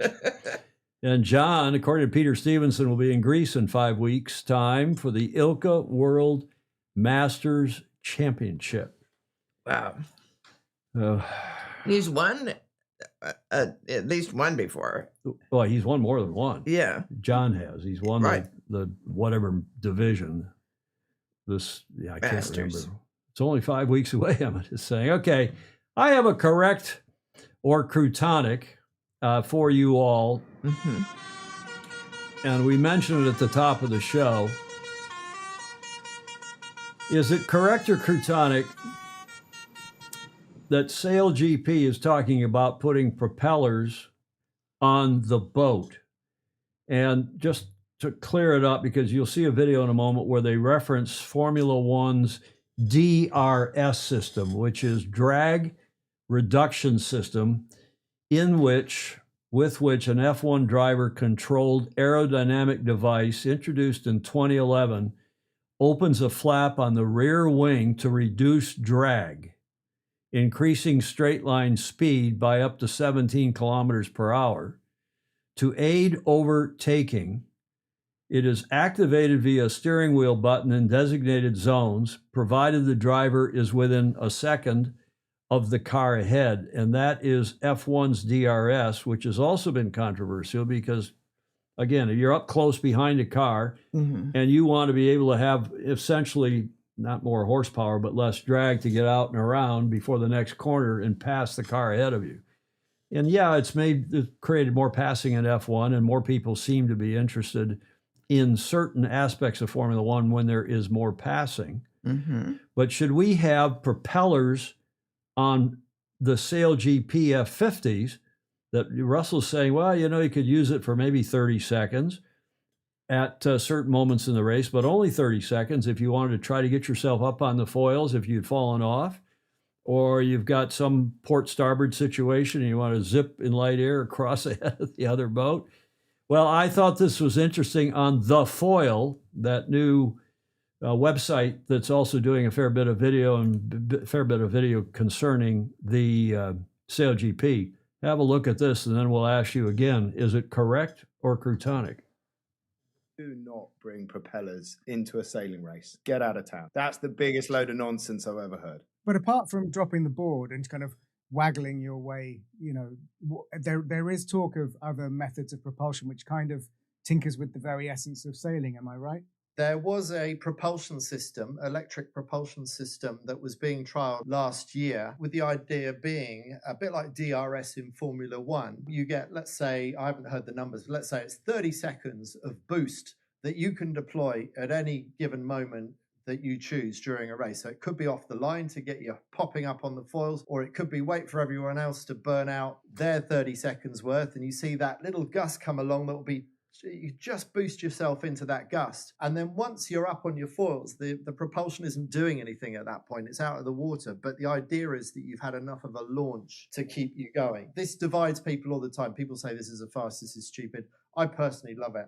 And I think the propulsion system, much as I tend to be a purist about sailing and I don't like too much electronics and stuff coming into sailing, I actually really like this propulsion system, particularly when you look at events like Geneva or Dubai and Abu Dhabi, the kind of places that they're trying to go. We've got to inject more excitement into this. I totally recognise that you've just done that massive spiel to wind me up, because I think that is the biggest load of crap I've ever heard in this sport. If you're going to do that, Andy, you can go and watch powerboat racing. Like, come on, man. Putting a propeller on a sailing boat to give it a 30-second boost to maybe get on a foil and then fall back off the foil and sit there again until you're allowed to do it again. And you just get this whole, oh my God, Andy, no, just no, and no times by 1,000 more no's. No. That's powerboat racing. Julia, ladies first. A 30-second propeller boost? I think it's ridiculous. I'm sorry. You think it's ridiculous? Yeah. Okay, let's see what the rest of the FOSI, at least those in the chat, are saying. Blake Middleton says croutonic. Andrew McIrvin, Mr. Dr. Andrew McIrvin, saying just absurd. Steve Gruber's asking, how does the prop work when the hulls aren't in the water?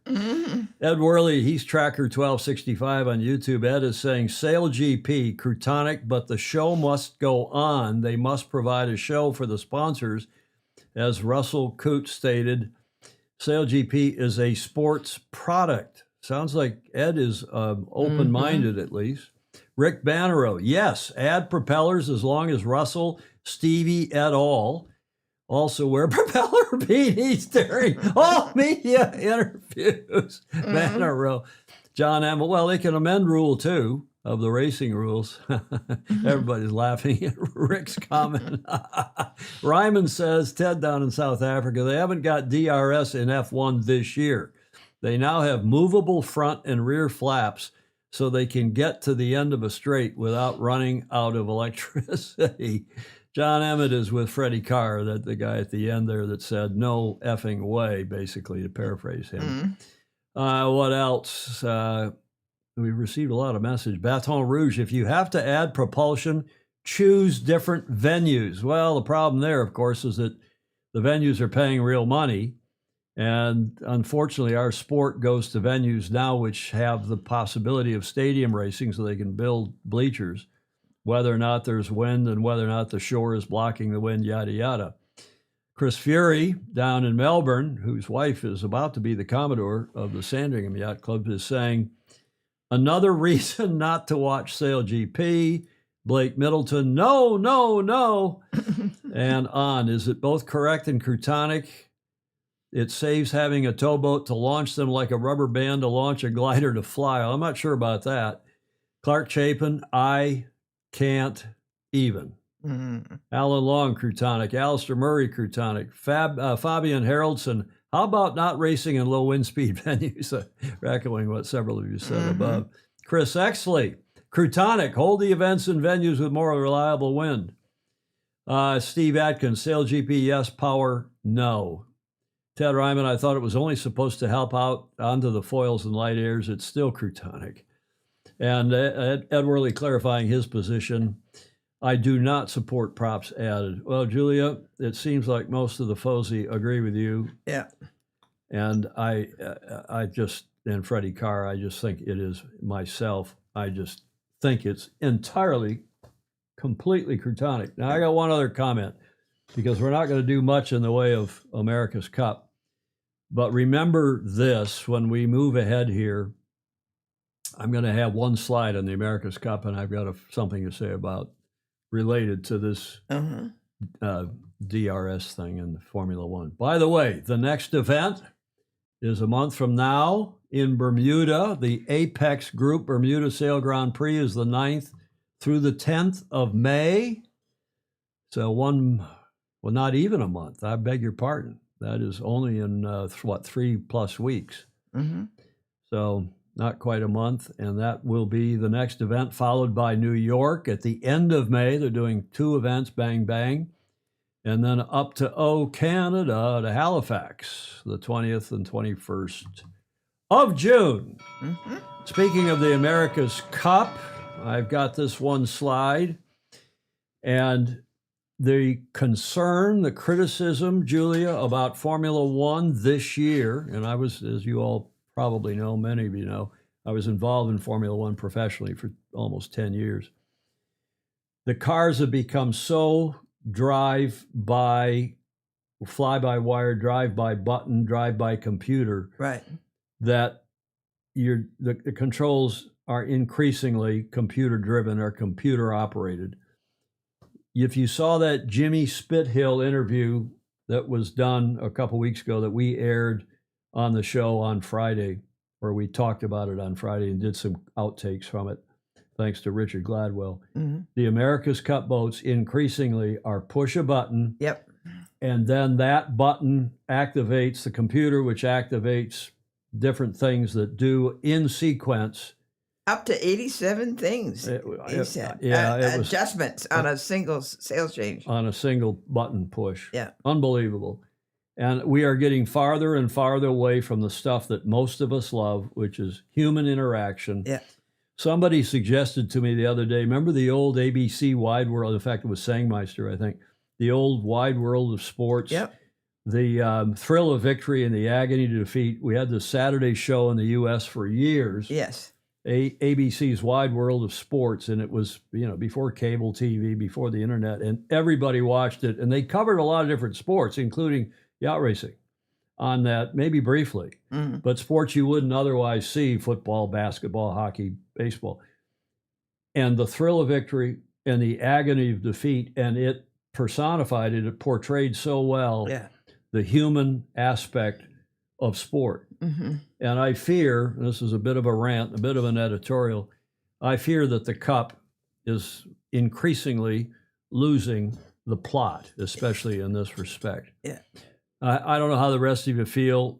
Blake Sale is saying, yes, the thrill of victory, we need more of that. Peter Taylor agreeing, I loved ABC Wide World of Sports. It was a staple. Sangmeister's on watching. He's our guest on Friday, by the way, as I said at the top of the show. The human drama of athletic competition. Radio Controlled, there's Alley Cat Media. Radio Controlled reminds me of the camel racing. Okay, that's all we're going to say about the Cup, Julia, because everything else that's going on in the Cup right now is up in the air. It is rumors, and I could do a rumor control, but I'm going to save it to Friday when I think I will know more about various aspects of what is going on. There is a rumor that the B2, the Kiwi second boat, instead of going to the Aussies, apparently they've contracted for it, for their Australian syndicate, still not announced, that B2 is not now going to the Australians. It's going to go to Ben Ainsley because he doesn't have a boat because of the shit fight. Oh, did I say that? Sorry, Julia. Huh? You can give me a finger wag. Not necessary. Well, not applause, the finger wag. Apparently that boat, Ben's not going to have a boat, so he's got to get one from someplace else, or the Royal Yacht Squadron is not going to have a representative team, but there's a couple other rumors. They will continue as Challenger of Record because this so-called ACP, America's Cup Partnership, wants them to. Yeah, right. We've had some in the past where the Challenger of Record failed to front up with a team and they continued in some quasi-COR role, so that wouldn't be the first time. But one also hears that, and I've reported this before, and one does not hear this. This is another rumor, that Alinghi, and remember Ernesto Bertorelli is a member of the Royal Yacht Squadron. He's also a member of New York Yacht Club. That Ernesto may merge with the Royal Yacht Squadron. And even as Magnus the Magnificent said the other day, you hear precious little. I mean, you hear crickets out of Ernesto and the Swiss team, the Alinghi team. So those are possibilities. I also hear that for the Australians that one of the things holding up their announcement besides finalizing the money is they're working really hard to sign Jimmy Spithill in addition to Tom Slingsby, in addition to Glenn Ashby and some others. So if that team gets the money together, gets those guys signed, and has B2 from the Kiwis, Boat 2 from 2021, they might be okay. As far as the John Sweeney legal action, I'm not going to comment on that because there's been so much smoke and mirrors surrounding that. Yeah. And Ed Worley knows some of what it's about. Claire Harrington knows some of what it's about. And John Sangmeister, with whom I spoke the other day. I'm going to keep my powder dry at least until Friday. Andrew McIrvin says, see what we get told at the Royal Yacht Squadron, I think it's their annual meeting, next Wednesday. Ed Worley saying, the deed? What deed? Deed of gift. CIC violations galore. Yeah, well, John, the nice thing about not having sponsors is that I can say what I think and think what I say and mean it here on the show. Yeah. Speaking of sponsors, we have patrons, via Patreon. David Campbell. Remember him? We learned his real name, Rhode Island Rover. Oh, yeah. Who's been on here a lot. David Campbell has joined as a patron, and he asked not to tell the level, but it's a very nice monthly contribution to our show, which of course helps keep us and our equipment and our streaming fees all in good order. Right. That's it. That's all I'm going to say about the Cup. There's just too many rumors and not enough facts.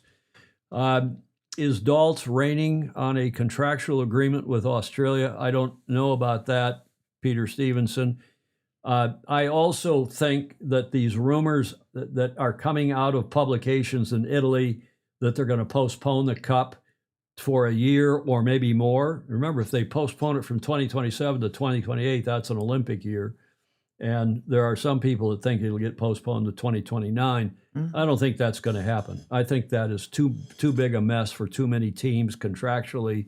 There will be lawsuits. There will be problems. Support the thing for over 3 years. Well, it's so many decisions have been made. So much is at stake, sponsors and teams and so on. So I believe it will not be, despite what you're seeing in some Italian publications, and despite what you see, unless John Sweeney prevails in court or the Attorney General weighs in and picks up John Sweeney's arguments and does something, I still think it will go on next year in 2027.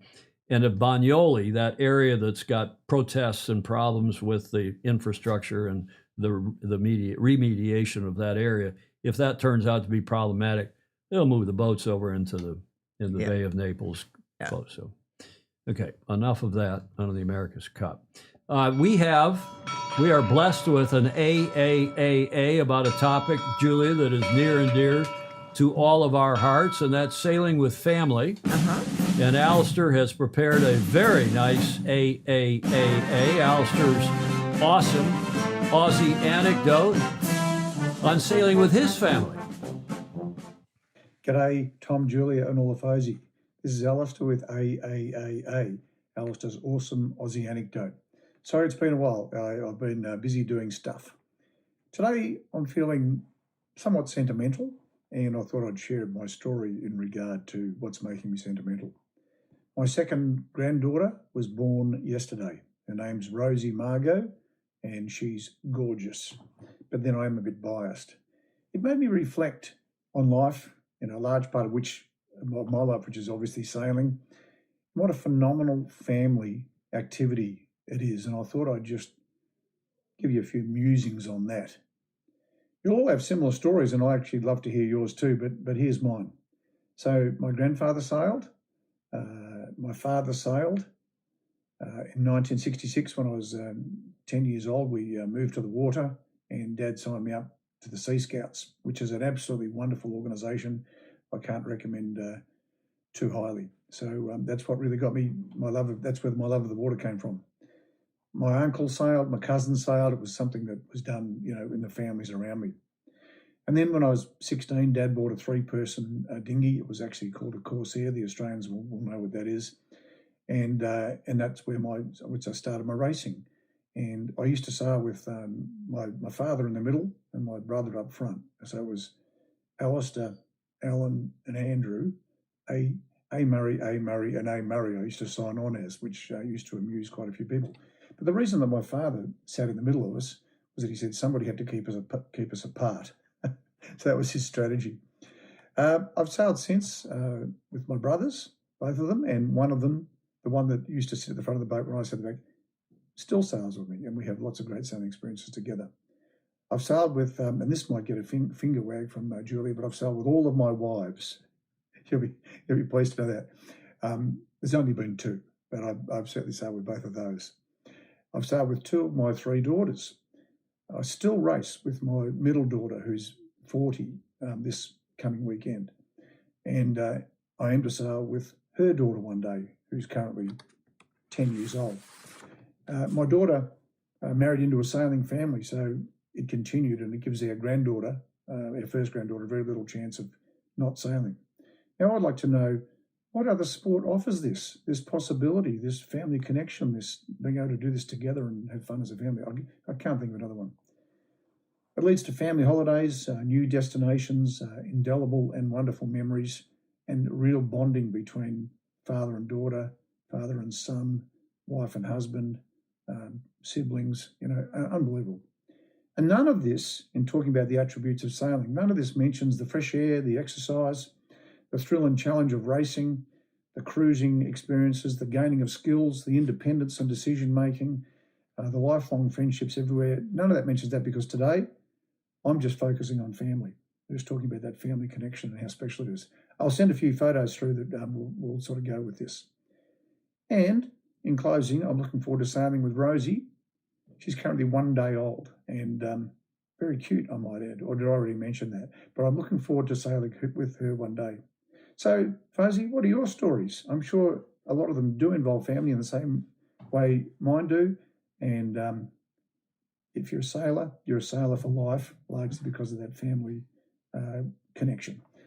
This is a proud grandfather signing off from AAAA. It's been good fun bringing you this message. Cheers. Nice. Yeah, nice. Not only nice, but I just wonder, every now and then we find somebody who just learned to sail in college or after college. But Joe Holtzman, who I've known forever, he raced at our lake, I don't know, 40, 50 years ago. And he's now he's a Fozy and he's living in Colorado. He said, ironically enough, my daughter reminded me when she visited, and Joe's 80 something, 85, he's up there with my dad. My daughter reminded me when she visited this weekend about the great time we had at Portage Lake and, sailing, racing on his 18-foot interlake. And you just go look at the comments here. Great legacy, Alistair. Thanks for another great AAAA. That's Alan Long. Blake Middleton, our entire family, 4 generations and counting, does sailing and alpine skiing together. And just, I won't even read all these. Are coming in faster than I can read them. Julie, I don't know if I showed you the picture that my daughter sent, that Meg sent, that she had discovered in papers that she was going through. Yes. And it's got, and I've never seen the picture. It's got, and I'll show it on the show sometime. It's got a picture of my grandfather by his boat. Then this must have been 1960. My dad waiting, and they're all in their swimsuits waiting by the dock, the boat. Yeah. And I'm standing with one of my sisters in topsiders at age 9 or 10. No socks, of course. No. I have no recollection of the picture. But I think if we were to get people on here to do a similar, we don't have to belabor the point, but to do a little bit about what they did in their family. And, Julia, Alistair talks about his kids and brothers and sisters, but the truth is you did your sailing with your significant other. Yes, starting when I was 26. And it was really your family as well. He was your BF, your boyfriend, who introduced you to sailing. So I just think Alistair's done us a real service. And anybody else that wants to get a little video, put your iPhone or your Android phone in front of your face and just tell us in a minute or two what family meant to you or didn't, if for some reason it was Croutonic. But I thought it was great. Yes. I thought it was great. Now, here are the photos that Alistair promised. And the first one is a new grip on life. You know what that is, Julia? And then it's their wedding cake. It is. It's their wedding cake when Tracy and Alistair got married. Fantastic stuff. Then here he is with his brother, Andy. He sent all these through to me, and I asked him to caption, because I thought rather than just showing the pictures, we should show the relationship. Yeah. He sent the captions all back overnight. Granddaughter, Emmy. And Alistair didn't tell me who the gentleman on the left is, but somebody at, I guess, Sandringham Yacht Club. Yeah, I can see the Burgee. And that's with his daughter, Eleanor, obviously, on the right. And Eleanor is a skipper in her own right, apparently, and has done a lot of sailing. And this, of course, is Alistair with his other daughter, Claire. We've talked about her. And she is a real sailor, crew and otherwise. And here's Alistair and Tracy racing their Taser, and we've covered that as well. Great stuff. Alistair Murray, thank you very much for this wonderful AAAA.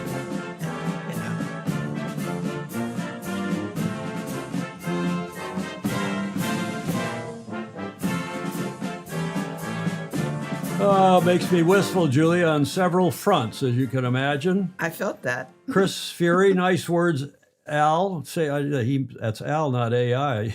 Nice words, Al. Sailing with family is so special. Catherine and our son Jack have raced offshore together and experienced. She treasures. John Emmett, Tracy is doing most of the hiking in that photo. Yeah, that's true. Yes. Hey, with Alistair Murray, and thanks again to Morgan and Andy for a terrific episode 2 of the Road to the 2026, this year's Governor's Cup. Julia, I have a little bit of a This Day in History for you. Okay. All right. 21st of April, 1980. And it's sporting related, but not necessarily water related, though one hears the protagonist, the central player in this story, arrived in this country by boat. I don't know if it's true, but that was one of the things I read in researching and putting together this segment. Julia? It was first day of spring. Who is that? I don't know. Any idea? Does anyone in the chat have any idea who that is? Okay, I'll give you another clue in case that doesn't help you. That is Rosie Ruiz. You know what CUB stands for? What Olympic code? What country? Cuba. Well done. Cuba/USA. Hence the reference to her having arrived this country by boat.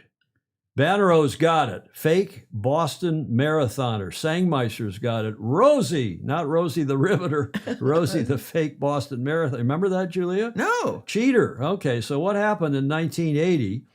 She was crowned. You can see her wreath, and she got the cup. She got the television attention. Winner of the 1980 Boston Marathon in record. I mean, not only in record time, but she crushed the record. Yes. Female fake racer, Blake Sale says. Blake Middleton. Clark Chapin, not sure, but it's the Boston Marathon. Greg Norman. Hello, Greg. Fake Boston Marathon winner.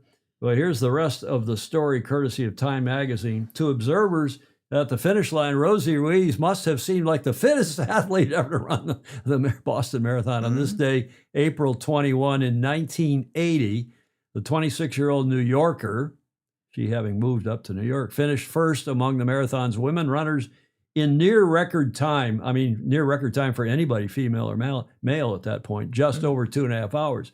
Even more impressive, when officials crowned her the winner, she was barely sweating. The Massachusetts, Online History Almanac said, her hair was still perfectly styled and her face was hardly flushed after the 26-mile race. Officials were dubious, however, partly because of her unsweaty nonchalance and partly because no one, neither competitors nor spectators, could remember having seen her during the first 25. Oh, my.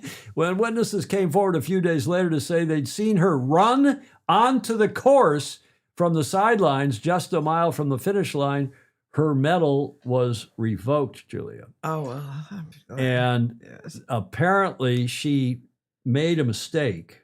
She didn't intend to get herself inserted into the race quite so early. She needed to have a spotter or something. And when the women came, she needed to go out a few hundred meters in front of the women and then just hold that distance for the last, if she's fresh, and the rest of them I'm not advising anybody to cheat, let alone her. But watch this TV interview right after she finished the race. What kind of training have you been doing? You say 65 to 70 miles a week. Have you been doing a lot of heavy intervals? Someone else asked me that. I'm not sure what intervals are. What are they? Well, intervals are track workouts that are designed to make your speed improve dramatically. And if you went from a 256 to a 231, one would normally expect that you do a lot of speed work. Is someone coaching you or advising you? No, I advise myself. That's about it. Do you run for the? Roommates are very supportive, and do you run for the New York Roadrunners Club? I am not a member of the Roadrunners Club. Do you live in Manhattan? Yes, I do. And how old are you? 26. And this is your second ever marathon. So what about any of your past races? Do you hold any other records or performances? This is my second race. Like I said, my first one was in New York, and I came in 23rd in the women's and 621 overall. And I didn't think I was really going to do this good here. I really didn't. Well, it was a fantastic performance, Rosie. Congratulations. Rosie Ruiz, the mystery woman winner. We missed her at all our checkpoints. She came through the finish in a fantastic 2:31. We have to confirm that time at this point, but she was way ahead of a world-class field here today in the Boston Marathon. Thank you, Rosie. Thank you. We didn't see her at any of our Oh, checkpoints. no. That's from the GBH, the WGBH archives. They call it the GBH archive. No, Greg Norman, she didn't. I don't think it was the 15-mile mark. I mean, somebody can Google this or go on Wikipedia, but I believe it was just in the last mile or so that she joined the race. And as several of you said, she took the T for the win. Now, the T is, as Rick Bannerow is saying and Peter Taylor is saying, is the MTA, the Metropolitan Transit Authority in Boston. Yeah. Remember the song about the guy who gets lost on the MTA? Yeah. One of the famous songs from that I era. do. And besides, she rode the T, Sangmeister says, John is confirming. And Andrew McIrvin, Mr. Dr. Andrew McIrvin, he was a resident or a fellow or something at, I think at Mass General or at Women's and Children's, but he was at Harvard learning to be even a better doctor. He started out at King's College in London, I know from memory, and then he went down to Christian Barnard's place in South Africa where Ted Ryman is now. And then he ended up at Harvard, either at Mass General or Women's and Children's. But he was there in that era. How did she keep a straight face, Ryman is asking.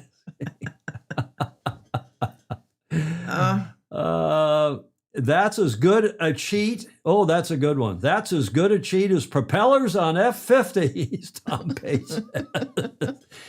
John Emmett summed it up for us. Cheating Illustrated. Okay, well, that happened on this date, Julia, 1980. That was the first day of spring. First day of spring is March 21st. Oh, and the Boston Marathon just happened, by the way. I know. And I always try to have some water-related. That was water-related. Yeah, well, that was a stretch. I admit that was a bit of a stretch. That gets us stretching to the last leg to Gloucester. And this, those of you who were on Friday's show will remember that we added music to this segment, to the intro slide on Friday's show. And there was the composer and performer of that music originally. Do you know who that is, Julia? Joplin. Yes, Scott Joplin, who lived from 1868, just after AC0, to 1917. The name of it, of course, is the Maple Leaf Rag. We'll keep using that. It seemed to be a very popular choice. Yes. But more importantly, it is performed by a super Fozy. It was performed last Friday at her apartment, at her condo, her home in Newport, Rhode Island, on her grand piano. That, of course, is New York Yacht Club Commodore and super Fozy Claire Harrington, recorded Friday. Listen to it.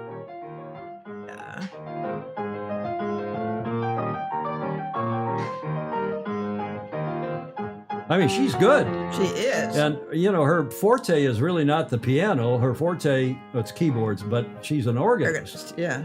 And was at St. George's School in Newport, which is the good sailing school and beyond, the prep school there up in Middletown, Rhode Island, just outside Newport.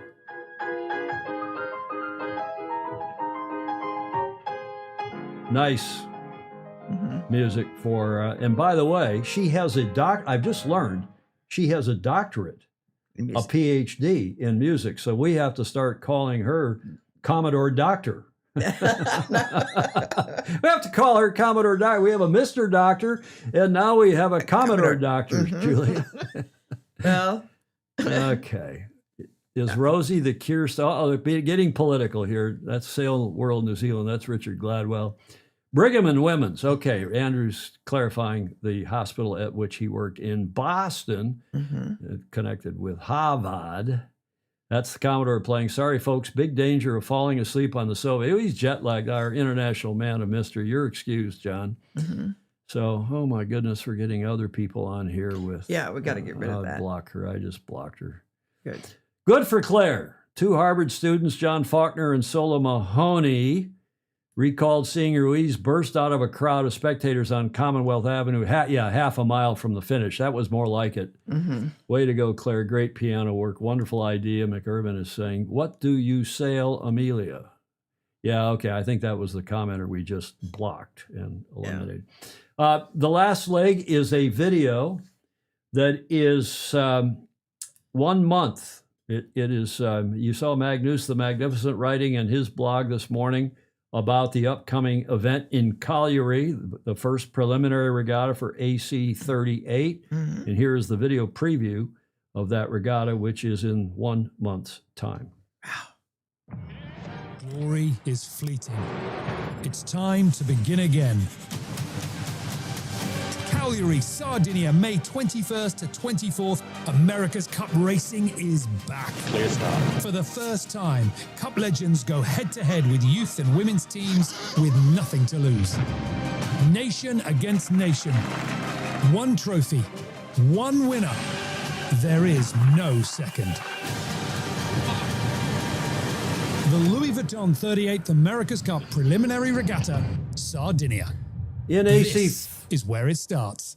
AC 40s, a month from today on the 21st of May. And Julie, if we take May off, Well, we can go visit. you could go visit. I think I'll be hanging around here, but it's the AC 75s are absolute weapons, but the AC 40s are cool too. Bye for now. John's going to bed. I don't blame him. So Oh, that's yes. what's happening in a month's time. And if we take May off, we obviously won't be covering that too closely or from afar. Which brings us, Julia, to the D block. Yes. And your favorite whiskey, Tango Foxtrot. And the first one has nothing whatsoever to do with sailing, But except notice the t-shirt that both guys are wearing in this video, and maybe that's how this is relevant to our beloved sport.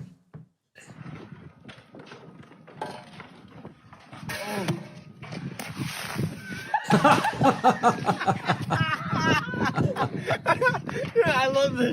Virginity rocks.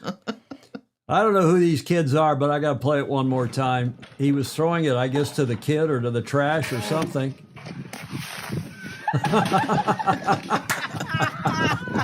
I laughed. I laughed so hard when I saw that this morning. I had to put it in the show. I apologize. It has nothing whatsoever to do with sailing. It's from a Facebook reel that I saw. Speaking of Commodore Doctor, she sent me this cartoon, and I modified it to say Claire.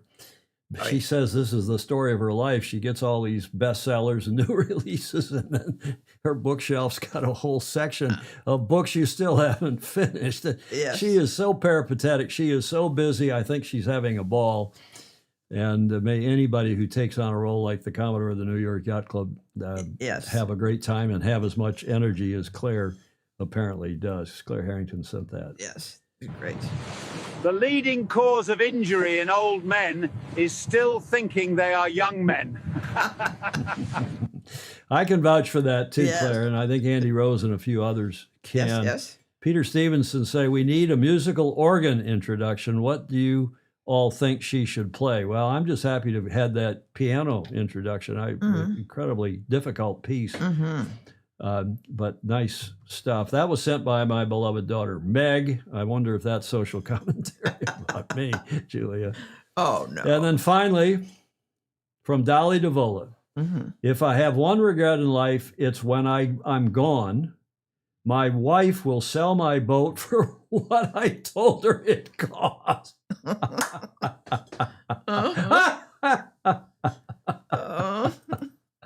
Oh yeah, honey, I got that. I only got that. I only paid $1,000 for that boat. Oh, that must be what it's worth. It's even older now than when you bought it. Peter Taylor saying, take May off and Julia can charter a 777 and have Jonathan Frank as the pilot, and the Commodore Doctor is also jet rated. As he's still current in his 777 rating, it should be the Fosi Express to the next AC in Italy. You all can do that. Oh, Huge that'd be good. thanks, Blake, to you as well, as we get to Blake's favorite and final cartoon of Whiskey Tango Foxtrot. All the smartest people sail. And as my beloved father loves to say, sailing isn't for everybody, but it is indeed For anybody. for anybody. Which gets us, Julia, to the finish line, or you like to say. Yes. What a wonderful opportunity to like, follow, and share this program to people you know who would really appreciate it. Well, share it on your Facebook page and on your YouTube channels for starters. But Right. Julie, carry on. You've got the next little lower third there. Comments are welcome in replay. Replay. There's French pronunciation of that word. Replay. Replay.